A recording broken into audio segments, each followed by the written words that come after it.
अस्सलाम वालेकुम students. Hopefully आप सब खैरियत से होंगे। आज का जो लेक्चर है वो 9th क्लास फर्स्ट ईयर में बेसिकली यूज़ होते हैं टॉपिक का नाम है Newton's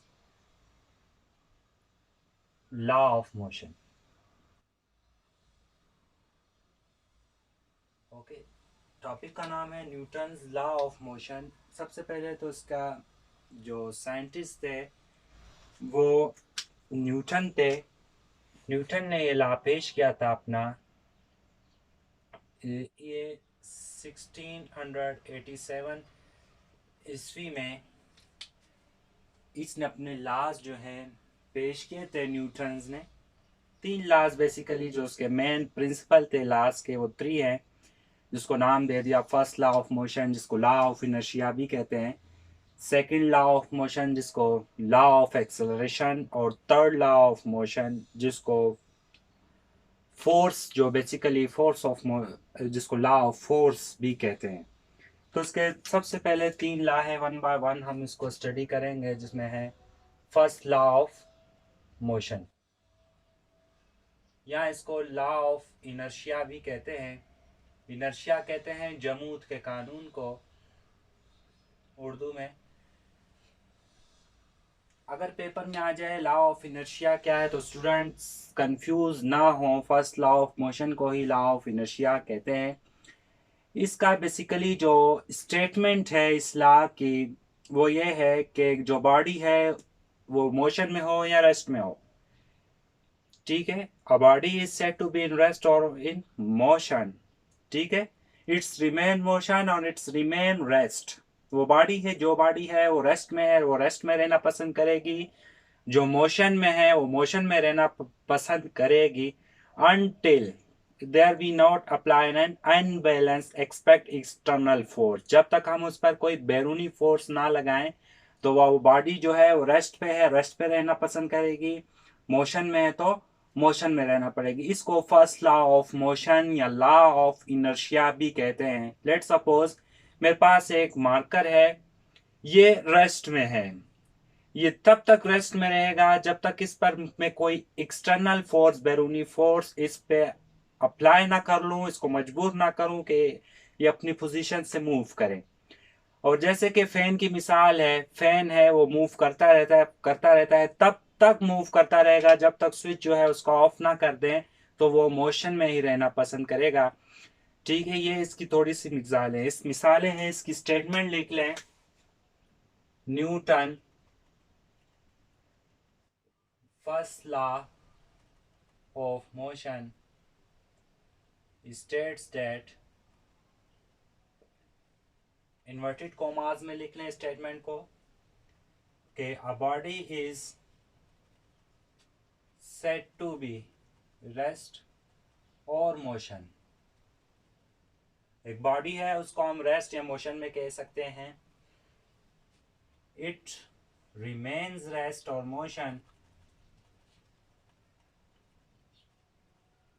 it's remain rest and motion if we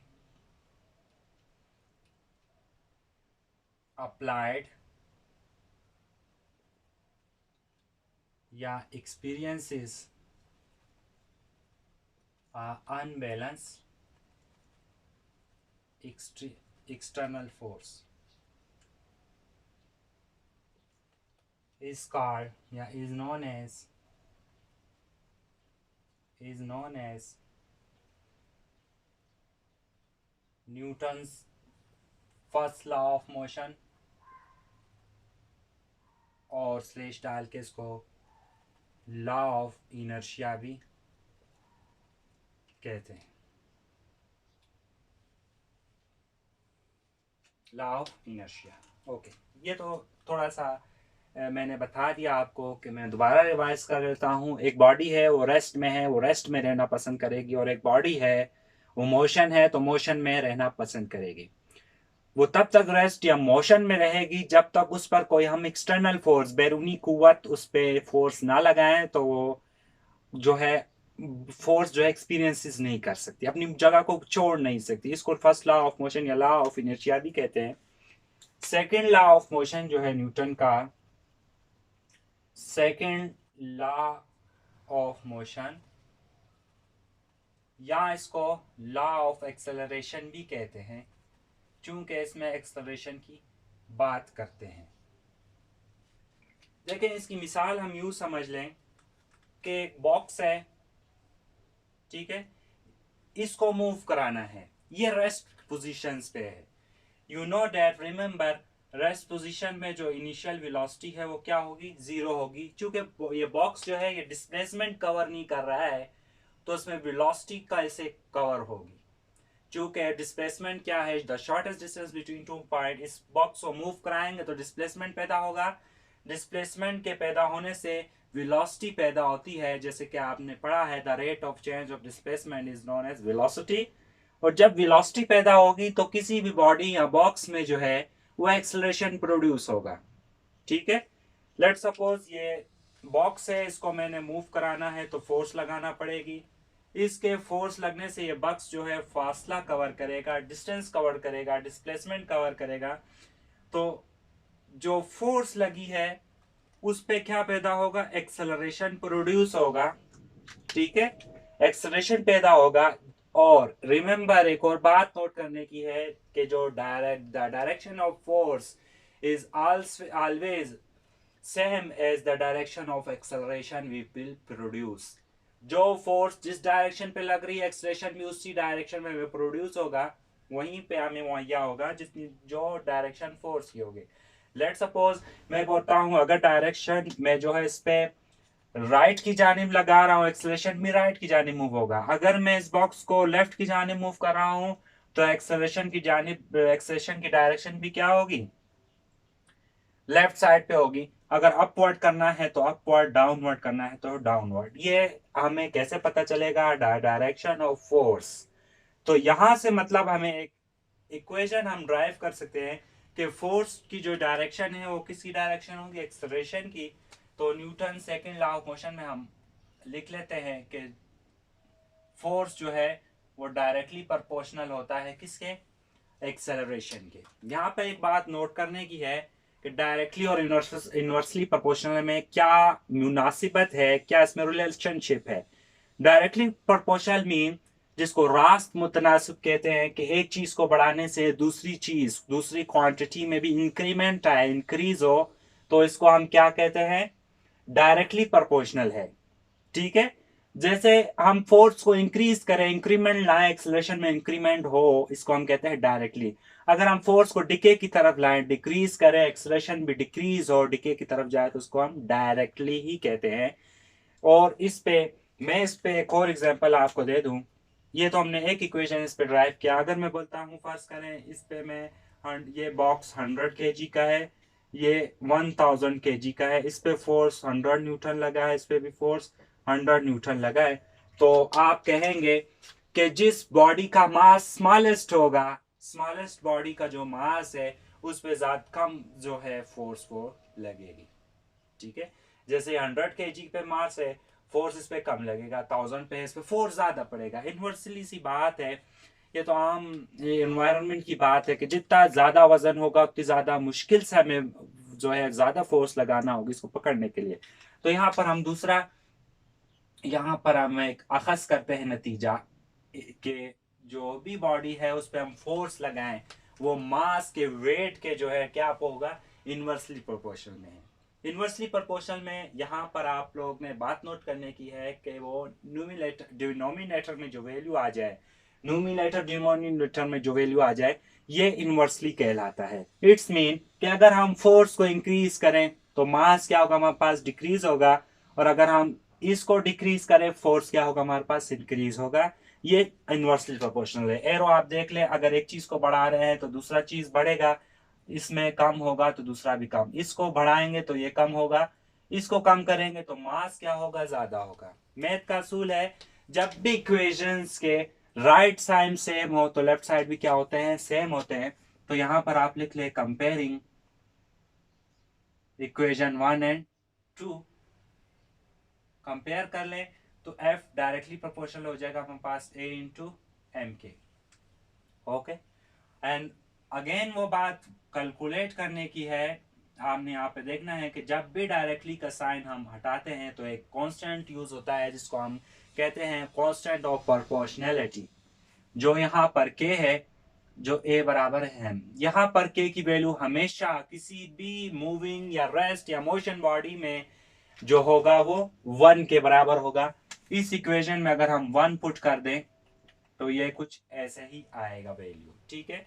अगर हम इस पे 1 पुट कर दें तो ये हमारे पास ये आ जाएगा, ठीक है। ओके, अब अभी हमारे पास F is equal to m a आया है। अगर F को हम कैलकुलेट करना चाहे तो ये हो जाएगा एम ए, ठीक है।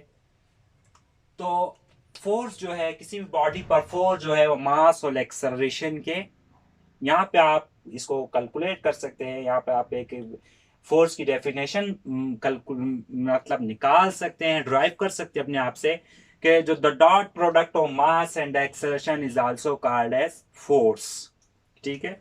अब यूनिट इसका ड्राइव करते हैं। फोर्स का यूनिट हमें क्या है? न्यूटन। मास को हम किलोग्राम में नापते हैं, एक्सेलरेशन को मीटर पर सेकंड इनवर्स से नापते हैं। तो मैं आपको कहता हूं कि एक न्यूटन कौन सी फोर्स है। आप कहेंगे कि एक न्यूटन वो फोर्स है जो 1 kg मास का 1 मीटर पर सेकंड के एक्सेलरेशन से फासला कवर करे बॉडी, वो 1 न्यूटन फोर्स के बराबर होगा, ठीक है। ये सारा जो इसकी डेरिवेशंस है इसको अभी हम अपना इसकी स्टेटमेंट में लिख सकते हैं, जो कि स्टेटमेंट बहुत आसान है। यहाँ पर आप लिख सकते हैं, लिख लें कि Newton second law of motion की जो स्टेटमेंट है उसको इंग्लिश में कैसे हम लिख सकते हैं, इसको थ्योरी की जुबान में कैसे लिख सकते हैं। मैथमेटिकली स्टेप्स मैंने आपको करवा दिए हैं, तो यहाँ पर हम लिख लें Newton's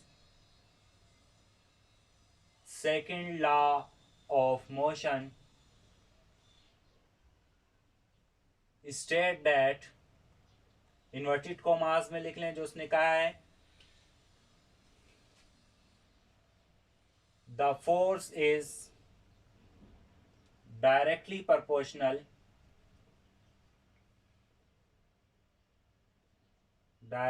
proportional to the produced acceleration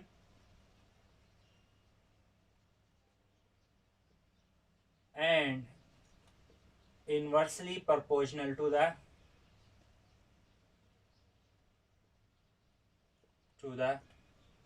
mass of the body।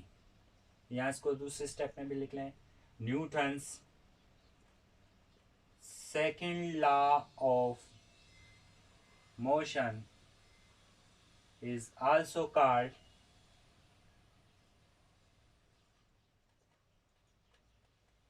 law of acceleration। Okay, ये मैंने आपको एक बेसिक सा और इजीएस्ट वे में मैंने आप लोग को ये न्यूटन्स के लॉ में बताने की कोशिश की है। इसमें देखें, इस फोर्स के फार्मूले से हम 3 चीजें कैलकुलेट कर सकते हैं। इसको हम कैसे कैलकुलेट कर सकते हैं, इसको मैं आपको इसकी डेरिवेशन में आसान इजीएस्ट वे में आपको लोगों को बताना चाहता हूँ कि इसकी एज मेरा हक बनता है कि मैं आप लोग को बताऊं कि इसको कैसे जो है, इससे 3 फार्मूले कैसे आप न्यूमेरिकल एनालिसिस में इन फार्मूलाज को यूज कर सकते हैं। रिमेंबर, आप ये देखें कि अगर भी किसी न्यूमेरिकल में, किसी भी न्यूमेरिकल में मैं सपोज कर रहा हूं, किसी भी न्यूमेरिकल में आपको मास दिया हुआ हो m 2 किलोग्राम और आपको एक्सेलरेशन दिया हुआ हो 1 मिलीमीटर पर सेकेंड इनवर्स पे, तो आपको कोई फोर्स कैलकुलेट करें तो आप इजीएस्ट वे में फोर्स कैलकुलेट कर सकते हैं, ठीक है। अकॉर्डिंग टू दिस फार्मूलाज आप लिखेंगे as we know that F is equal to m a. As we know that का मतलब है जैसा कि हम जानते हैं F is equal to m a. आपने फोर्स कैलकुलेट करना है, मास हमारे पास 2 kg है और जो हमारे पास एक्सेलरेशन है वो 1 मीटर पर सेकेंड इनवर्स है। तो 2 1 2 हो जाएगा kg मीटर इनवर्स -2, फोर्स हमारे पास आ जाएगा 2 न्यूटन। देखें ये पूरी ऐसे मैंने आपको समझा दिया है, डेरिवेशन न्यूटन की कैसे निकलती है। केजी मीटर पर सेकेंड माइनस 2 जो है वो न्यूटन के बराबर होता है, और हकीकत बात है फोर्स का यूनिट क्या है, न्यूटन। अभी इसी न्यूमेरिकल से मैं मजीद आपको बताऊंगा कि अगर किसी जगह पे हमें मास कैलकुलेट करना हो और एक्सेलरेशन कैलकुलेट करना हो तो हम फार्मूले को कैसे ड्राइव करेंगे।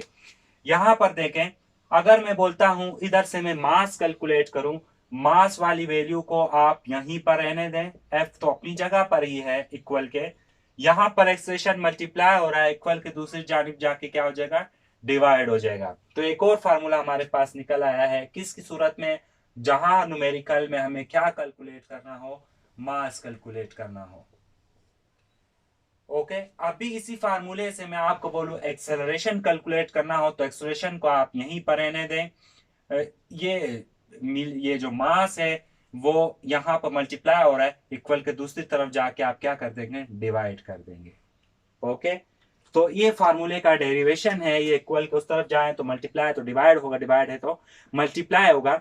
इसी न्यूमेरिकल को लेके मैं इसका एक्सेलरेशन अगर कैलकुलेट करूं, जो एक्सेलरेशन मुझे पता है एफ बराबर है एम के, F is equal to F divided by m के। ए हमारे एफ हमारे पास कितना है, 2 न्यूटन निकल गया है, मास हमारे पास कितना है 2 kg। ठीक है, अब देखें 2 2 से कैंसिल हो जाएगा, एक्सेलरेशन हमारे पास कितना आ गया 1 मीटर पर सेकेंड माइनस 2, जो हमारे पास ऑलरेडी ये है। इस दिस मीन्स कि जो मैंने फार्मूला ड्राइव किया है वो सही है, क्योंकि न्यूमेरिकल वैल्यू भी 1 है तो इधर भी 1 आ गया है। सेम इन केस ऑफ अगर आपने मास कैलकुलेट करना है तो मास आप अपनी जगह, मास का फार्मूला है एफ बटा A, M is equal to F बटा ए है, तो एम आपने कैलकुलेट करना है, फोर्स हमारे पास 2 न्यूटन है, एक्सेलरेशन हमारे पास 1 है, 1 मीटर पर सेकेंड माइनस 2 का है, तो मास हमारे पास कितना आ जाएगा 2, मास हमारे पास आ जाएगा 2 kg, ये 2 kg।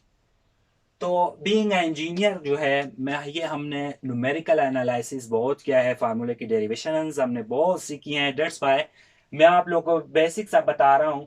जो चीज कैलकुलेट करनी है, निकालनी है, उसको इक्वल के एक तरफ लें, बाकी चीजों को एक तरफ ले जाएं। मल्टीप्लाई हो रहा है तो डिवाइड कर लें, डिवाइड हो रहा है तो मल्टीप्लाई कर लें, साइन चेंज नहीं होंगे। रिमेंबर, साइन चेंजेस नहीं होंगी, उनकी जो डिवीजन है तो will be change into multiplication, multiplication will be change into division. As same as यहां पर कोई भी न्यूमेरिकल आपको दिया हो, इन केस ऑफ फोर्स अगर आपने कैलकुलेट करना हो, मास, एक्सेलरेशन, तो मैंने एक फार्मूले से आप लोग को 3 टर्म्स की वैल्यूज निकालना सिखाई हैं, कि अगर फोर्स कैलकुलेट करना है वो तो न्यूटन ने बताया है F is equal to m में, लेकिन अगर ए मालूम करना हो, आपको फोर्स और मास दिया है, तो you will be calculate it can easily at, जैसे आके आपने एक्सेलरेशन कैलकुलेट करना है F is equal to F divided by m. Newton third law of motion हमें यह कहता है, मैं जुबानी आपको बता दूं कि न्यूटन थर्ड लॉ की जो स्टेटमेंट है वो ये कहता है कि every action has a reaction but opposite in direction, कि हर अमल का रद्द अमल होता है, अमल और रद्द अमल बराबर लेकिन मुखालिफ सिमत में होते हैं। ये न्यूटन का थर्ड लॉ और फाइनल लॉ हमें ये बताता है कि हर अमल का एक रद्द अमल होता है, अमल और रद्द अमल बराबर है लेकिन मुखालिफ सिमत में है। इसकी मिसाल आप यूँ ले लें कि मेरे पास एक बॉल है, मैं उसको वॉल में हिट करता हूं, ये मैंने बॉल को मारा है, मैंने एक्शन किया है, जब वॉल से टकरा के दोबारा बॉल आई है, ये उसने रिएक्शन किया है। मैंने एक्शन में फेंका, दीवार से टकरा के वापस आई, ये रिएक्शन हुआ है। मेरा डायरेक्शन अपवर्ड था, फर्ज करे उसका डाउनवर्ड होगा, मेरा सामने का था उसका डायरेक्शन दोबारा आ गया। लेट्स सपोज ये वॉल है, मैंने इसको हिट किया है, बॉल टकरा के वापस आएगी। देखें एक्शन और रिएक्शन क्या है, एक्शन मैंने किया, रिएक्शन वॉल से टकरा के वापस आई, लेकिन डायरेक्शन क्या हो गई, तब्दील हो गई। इसको कहते हैं Newton third law of motion, जिसमें फोर्सेस के बारे में हो। फोर्सेस की डायरेक्शन मैंने एक्शन पे इस तरह लगाई है, फर्ज करें नॉर्थ की जानिब लगाया, टकरा के वापस साउथ पे आया है, तो डायरेक्शन क्या हो गया, चेंज हो गया। इट्स मीन के Newton third law of motion जो है ये डिपेंड करता है डायरेक्शन ऑफ फोर्स की। अगर आप लोग को लेक्चर अच्छा लगे प्लीज़ मेरे चैनल को सब्सक्राइब करें। नेक्स्ट जो टॉपिक है वो मेरा इक्वेशन ऑफ मोशंस के बारे में होगा, जिसमें आप लोग को एटलीस्ट वेलोसिटी, एक्सलेरेशंस, इंस्टेंटेनियस वेलोसिटीज और एवरेज वेलोसिटीज के बारे में, यूनिफॉर्म वेलोसिटीज के बारे में पता हो। और physics is totally drive for formulas, it's my opinion है। मेरे नज़दीक फिजिक्स जो है वो खाली न्यूमेरिकल से मिलकर बनता है, जो मैंने ईजिएस्ट वे में आज आप लोग को बताया हो। अल्लाह हाफिज़।